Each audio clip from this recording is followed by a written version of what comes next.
Mabuhay! Hi everyone! It's a beautiful day! So, ayun na nga po. Fiesta po sa aming barangay. And also, we're going to celebrate Mama's 48th birthday! O, diba may pa-backdrop pa? Bongga! Ang cute, syempre akong gumawa niyan. And while they are preparing the food, smack us yarn! Cheers! And here's my pretty pinsan. Busy na naman po siya sa cellphone niya. So anyways, thankful kami sa families in my father's My side, my titas and my cousins, dahil pumunta talaga sila to help us and celebrate this occasion with us. O, nagutom na siya. Tadaan! Pasta for spaghetti! O, pangiti-ngiti lang yan si tita, pero alam kong naiinitan na yan. Ang init naman talaga kasi. Yung feeling na gusto mo na lang pumasok sa loob ng ref. Guys, Eto na naman siya. ang sarap isilin sa pisngi. Also, pumunta din yung families namin sa mother's side, sina lola, si tita, at yung maliit kong pinsan. Ito naman po yung baby boy namin. Apaka-cute! First apo kasi to ni mama. Sa pangalawa naming kapatid. Ang cute kasi at the age of 48, naging lola na si mama. Sarap kagatin sa cheeks. And ito, pinasa na naman siya sa lola namin. Ginawa ba namang laruan? Ang cute nilang dalaw ni lola. So, nung patapos na po silang mag-prep ng food, lumabas muna ako para bumili ng cake.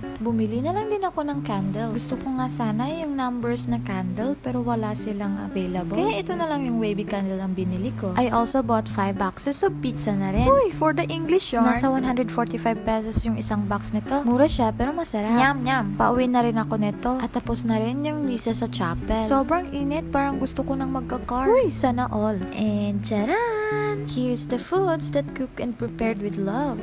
Simple man po ang handa, as long as we are together, everything will be perfect. Basta't palagi po tayong magpasalamat sa Panginoon sa lahat ng biyayang natatanggap natin galing sa Kanya. And also, I would like to grab this opportunity to thank our sponsor, Lynn's Vlog! Maraming salamat po sa inyong tulong. Sana'y marami pa po kayong matanggap na biyaya galing sa Panginoon. So, ayun na nga po. Matapos ko pong sindihan ng mga kandila, nagsimula na kaming kumanta ng Happy Birthday! Happy Birthday to you! Blow your candles! Yay! Hi! Maraming salamat po sa sponsor ko na galing kay Lens Vlog. Sana marami pang darating na blessing sa iyo at marami kang matulungan. Please subscribe her YouTube channel, Lens Vlog. Thank you very much! Proverbs chapter 11 verse 25.